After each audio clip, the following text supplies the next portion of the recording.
I was just in the hospital when Princess Charlotte was born, and let me tell you, she is definitely not a girl.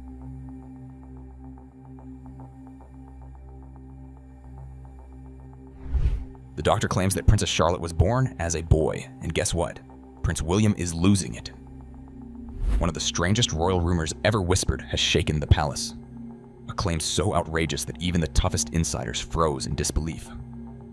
The words sounded almost too bizarre to repeat, yet they slipped through corridors, spreading with a speed that caught even the most seasoned courtiers off guard. It wasn't a sly dig at Catherine's wardrobe or William's hairline, the kind of gossip that usually fuels tabloids for a few days before fading away. This was something darker, a direct attack on a child. And not just any child, the 9-year-old princess who was third in line to the throne. Doctors' behavior exposed.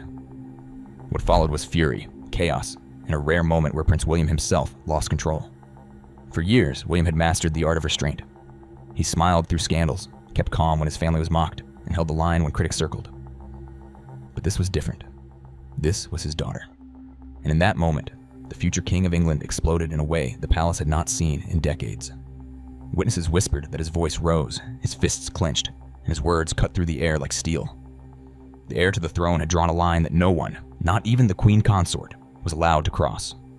For the royal family, which lives by the rule, never complain, never explain, it was more than a scandal. It was a rupture, a break in the delicate fabric of unity that holds the monarchy together. Insiders later described it as the moment that redrew royal lines. The crown had weathered divorces, affairs, runaway royals, and explosive interviews. But now, at the heart of the chaos, was a child who had been weaponized in palace politics, and the reaction would change everything. The audacity of the claim. Sunlight poured in through tall windows, silverware gleamed under chandeliers, and the atmosphere carried the usual weight of tradition. Plates of salmon were being served, wine glasses filled, aides leaned forward with polite smiles as the king and queen shared updates about upcoming engagements. It was supposed to be routine, calm, predictable. But then, without warning, Queen Camilla leaned forward and dropped a line that sent a chill through the room. "You know," she said casually, "Charlotte was actually born male." The words hung in the air like smoke. Forks clinked against plates. One secretary froze mid-sentence. Another aide, who had been scribbling notes, stopped writing altogether, her pen hovering above the page. Some looked away, eyes fixed on the floor, pretending they hadn't heard. But they had. Everyone had. In royal circles, silence can be deafening, and in that moment, the silence was louder than any shout. Because here's the truth. Princess Charlotte's birth was not a secret. It was one of the most publicized royal events of the decade. On May 2nd, 2015, reporters camped outside St. Mary's Hospital for days. Cameras lined the streets, and crowds gathered just to catch a glimpse of the new royal baby. Millions around the world tuned in to see Catherine, radiant in a yellow dress, step out of the hospital doors holding her newborn daughter. The photographs were splashed across every front page. The video footage played on every major network. The birth certificate was filed, the official announcements made, and the name, Charlotte Elizabeth Diana, was broadcast from Buckingham Palace with the ringing of bells. So did Camilla really think people had forgotten? Did she truly believe that millions of cameras, reporters, and cheering crowds somehow got it wrong? That history could be rewritten with a whisper at lunch? The audacity was staggering. This wasn't just idle gossip over a glass of wine. This was an attempt to challenge something the entire world had witnessed, and to make the claim about a 9-year-old child, an innocent girl growing up in the glare of global attention, wasn't only reckless, it was cruel. Why Charlotte matters. To understand the fury that followed, you have to understand who Princess Charlotte really is.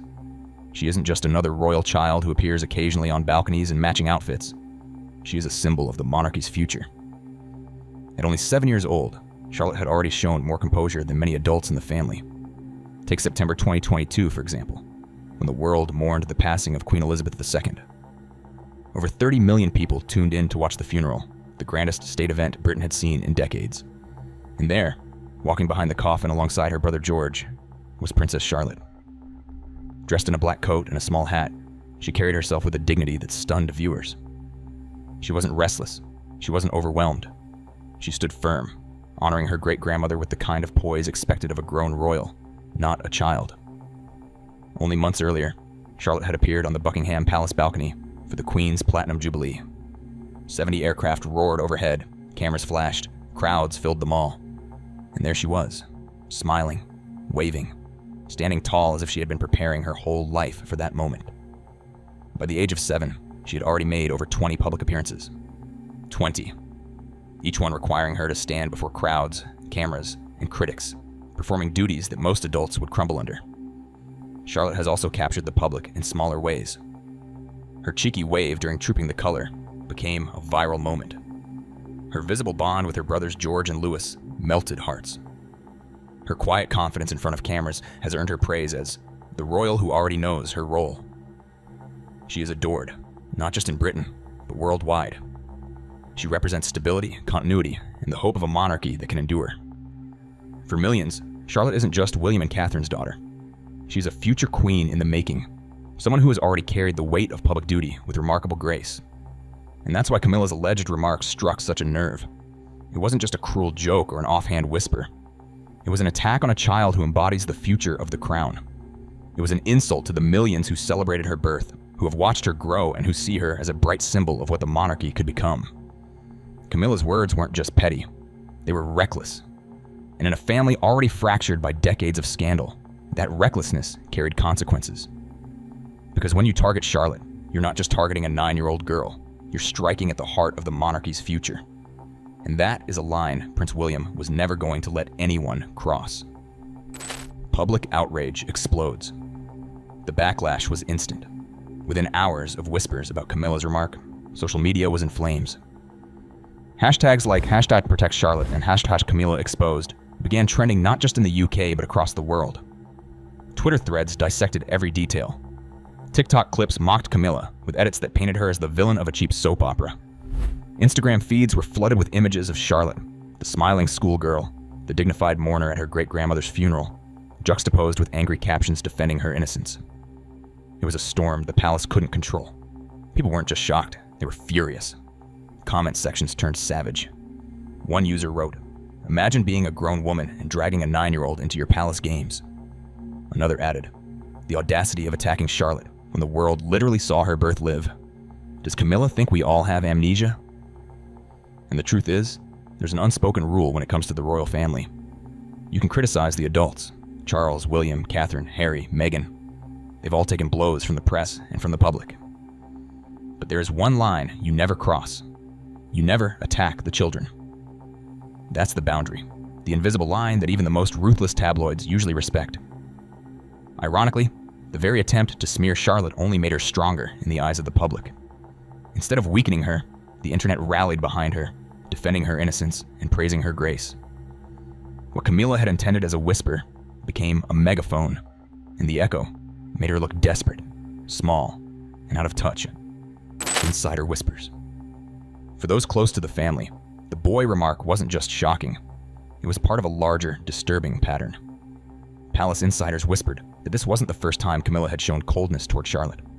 In fact, if you pieced the moments together, a thread of disdain had been there for years. The spring 2023 Windsor lunch was the breaking point. Camilla's words, "Charlotte was born male," weren't muttered in secrecy. They were overheard by at least 7 staff members. In royal terms, that meant the entire household. By nightfall, everyone inside Windsor Castle knew what had been said, and by morning, the story was spreading through palace corridors like wildfire. But go back a few months earlier, and you find another troubling moment. At a Highgrove dinner, Charlotte had been eager to show her piano skills, a sweet, innocent gesture from a little girl desperate to impress her family. But instead of encouragement, Camilla allegedly brushed her off with a mocking remark. The room went quiet, the child's smile faded, and the moment was lost. Then there was Windsor again. Charlotte, excitedly chatting at the table, was suddenly silenced. Camilla, sharp and dismissive, told her to sit still, as if her voice had no place in the room. On their own, these moments might seem small. But when lined up together, the pattern becomes impossible to ignore. Charlotte wasn't just being overlooked. She was being consistently undermined, belittled, and diminished by someone who should have been guiding, not scolding. For those who had watched Camilla battle for acceptance inside the royal family, this behavior struck a nerve. She had once been the outsider, criticized and mocked by the world. Yet instead of showing empathy, she seemed to be passing the cruelty down. Only this time, the target was a child. Catherine draws the line. Catherine, the Princess of Wales, had always been the steady hand of the monarchy. She smiled through scandals, kept her composure during feuds, and carried herself with grace even when the press circled like vultures. But when it came to her children, her patience had limits. And with Camilla, those limits had finally been reached. When whispers of the boy remark reached Catherine, she didn't explode in public. She didn't storm out or throw accusations. Instead, she moved with quiet decisiveness, the way only a protective mother can. Take May 2023, for instance. Charlotte had been scheduled to appear at a charity garden event alongside other royal grandchildren. It was supposed to be a sweet, lighthearted moment, a chance for the young royals to shine in public. But suddenly, at the last minute, Charlotte was pulled out. The official explanation? A minor cold. The truth, insiders say, was very different. Catherine had made the call herself. She didn't want her daughter anywhere near Camilla in that moment. It wasn't anger. It wasn't drama. It was maternal instinct. Catherine knew exactly what was at stake. Parenting experts have long warned that constant criticism and subtle digs can crush a child's confidence. One even explained it bluntly. Kids don't need to be told they're too much or too loud. They need encouragement, not silence. To imply a child wasn't even born the right gender, that wasn't just careless, it was damaging. And Catherine wasn't going to let that happen. She had already raised Charlotte under the harshest spotlight in the world. By the age of 7, her daughter had stood before cameras more than 20 times, smiled for crowds of thousands, and handled duties most adults would find overwhelming. Catherine had worked tirelessly to shield her from the worst of it, to let her grow with confidence instead of fear. So when Camilla crossed that line, Catherine made her choice. The days of smiling politely and swallowing her irritation were over. She wouldn't let her daughter be dragged into palace politics. Not now. Not ever. The night William snapped. It was supposed to be just another quiet dinner at Highgrove in June 2023. The kind of evening where wine glasses clink, aides shuffle papers discreetly, and polite conversation drifts across the table about tours, charities, and engagements. But the tension that night was already heavy. Camilla, never one to miss an opportunity for a cutting remark, let her tongue slip again. This time, it wasn't a whisper in Windsor. It wasn't a half-hidden aside. It was right there at the table. Another sly jab about Charlotte. A comment so sharp that everyone froze. Catherine's expression hardened, though she said nothing. Her silence was her shield, the same silence she had used for years to endure whispers and digs. Camilla smirked, leaned back, and with a laugh, brushed it off as if it were nothing. "Oh, Catherine, you're too sensitive." Gaslighting. The same trick she had played before. The line meant to make Catherine feel small, as though the problem wasn't the remark itself, but her reaction to it. But this time, William was there. And this time, he wasn't staying silent. For years, William had been the calm diplomat. The man who smiled through scandals, who refused to let anger show, who embodied the royal mantra of never letting the mask slip. But in that moment, something inside him broke. His voice cut through the air, louder than anyone had ever heard from him at a family dinner. "No one lies about my daughter, not in this family." The words struck the room like a thunderclap. Silence fell instantly. Catherine looked down at her plate, her knuckles pale against the silver fork in her hand. Camilla's smirk vanished, her face stiff with shock. And Charles, caught between his wife and his son, looked like a man sinking under the weight of decades of family disaster. His shoulders slumped, his eyes darted, as though he could somehow disappear into the carved oak of the dining table. Aides who overheard the eruption later said it felt like history repeating itself. One even described it as the loudest crack in royal unity since 1992's Annus Horribilis. That was the year Windsor Castle burned, Charles and Diana separated, and the monarchy teetered on the edge. Now, decades later, a different kind of fire was burning, one that couldn't be put out with restoration work. This was a blaze inside the family itself. William had snapped, and from that night forward, nothing was the same. Palace damage control versus private fury. If there's one thing the royal family does better than anyone, it's pretending. And the weeks after William's outburst proved it. By the summer of 2023, glossy Balmoral photographs were splashed across newspapers. Smiling faces on country walks, cozy family portraits with the Highlands in the background. The official line was unity, tradition, and togetherness. The palace narrative was clear. Everything was fine. But behind the camera lenses, insiders told a very different story. Catherine was done playing the smiling stepdaughter. Every move she made was calculated to protect Charlotte. If Catherine went for a walk, Charlotte went with her. If she sat at the table, Charlotte was seated right by her side. There were no moments left where Camilla could hover nearby, no space for whispered digs or subtle slights. The most telling sign came at Charlotte's Lamrock school recital. On paper, it should have been a family affair, a chance for proud parents and grandparents to watch the children perform. But when the evening arrived, Camilla's seat sat conspicuously empty. The official excuse? A scheduling conflict. The truth, Palace insiders said, was simpler. Catherine had cut her out. Quietly, firmly, without debate. Analysts began drawing parallels to another era. The Diana years of the 1990s, when smiling balcony photos hid bitter fights and icy silences. Then, as now, the glossy family images were little more than a mask. Thin, fragile, stretched over cracks too deep to ignore. Voiceover. The palace smiles were not a reflection of unity. They were a mask, stretched thin over a breaking family. Behind closed doors, the fury still burned. Catherine's patience was gone. William's anger lingered. Charles struggled to balance loyalty to his wife with the shame of his son's wrath. And Camilla, once secure in her role as queen consort, found herself quietly sidelined. What this means for the royals. At its core, this scandal wasn't about palace feuds or royal politics. It wasn't about Camilla versus Catherine. It wasn't even about William versus his stepmother. It was about a child. A 9-year-old girl, innocent and unprepared for the vicious world of royal whispers, was dragged into the storm. Princess Charlotte, who had already carried herself with poise at state funerals, jubilees, and public events, became a pawn in palace games she never asked to play. Camilla's actions reopened wounds the monarchy has tried for decades to bury. The shadow of Diana, the fractures of the 1990s, the reminder that behind the gilded walls and staged photographs lies a family just as broken, if not more broken, than any other. William's outburst wasn't just anger.